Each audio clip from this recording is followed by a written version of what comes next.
Sir, good morning, sir. I am John sa second P. Granada from the Screen 3 Echo. This video focus on the comparing of the similarities and differences of the Republic Act 9344 and the Juvenile Delinquency and Prevention Act from the United States of America. First, what is Republic Act 9344? Republic Act number 9344, an act establishing a comprehensive juvenile justice and welfare system, creating the Juvenile Justice and Welfare Council under the Department of Justice, appropriating funds therefore and for other purposes po. This law promotes the creation of child-friendly justice system, focus on the rehabilitation and restoration rather than punishment po. And the next one, what is the Juvenile Justice and Delinquency Prevention Act, or JJDPA? It is established in 1974 and last reauthorized in 2002. Provide a crucial support for state programs that assist communities to take a comprehensive approach to juvenile crime prevention and to address the needs of vulnerable youth and those of their families early and effectively. This law grants to state the local government from program. It focuses on the education, job training, and family support and community-based alternative to detention. And the act sought to reduce the number of juveniles placed in adult facilities and promote services to help and prevent youth from entering the justice system.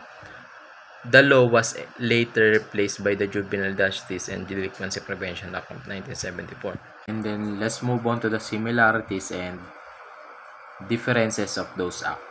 This is the similarities po. First, those acts is focused on the rehabilitation over the punishment. Ang parehong batas na ito po, nag-emphasize po sila ng rehabilitation and reintegration of the juvenile offenders onto the society rather than punitive measures po.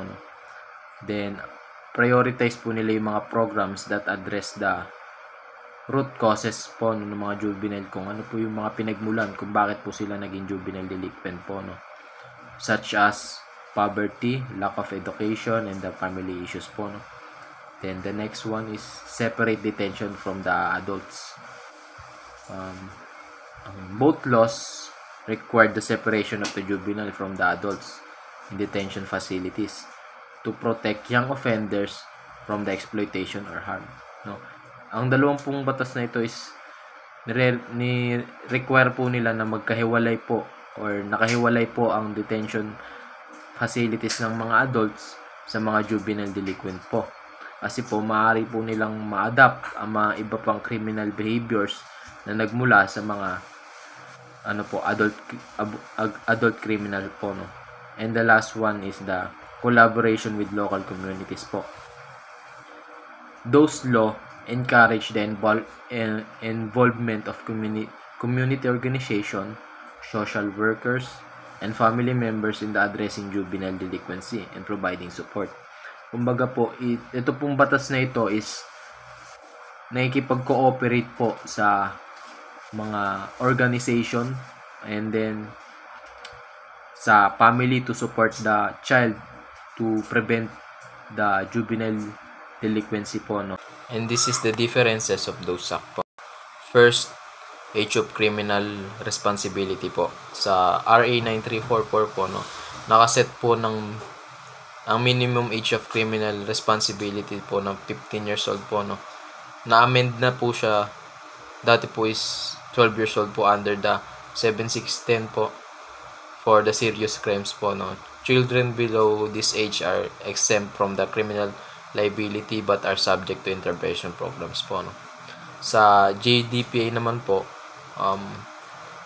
ang age po na across sa state nila is but many states set our age of criminal responsibility at 18 years old po. However, some states allow certain cases to be tried in the adult courts based on the severity of the offense po. And the next one is the oversight and funding.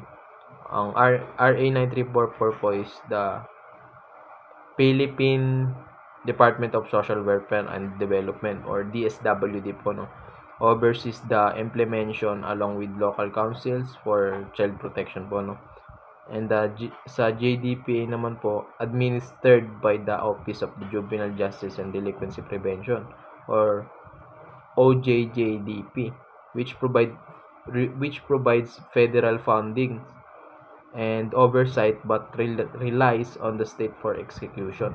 And the last one is the scope and federal structure. Sa RA 9344 po is pang national law po, uniformly implemented across the Philippines lang po, no. Ang JDPA naman po operates under the federal guidelines. Kumbaga pumalawakan. Marami pong bansa ang nag-implement po nito, no. But state have autonomy in implementing juvenile justice system, and leading to variation in practices and policies. That's all po. Thank you.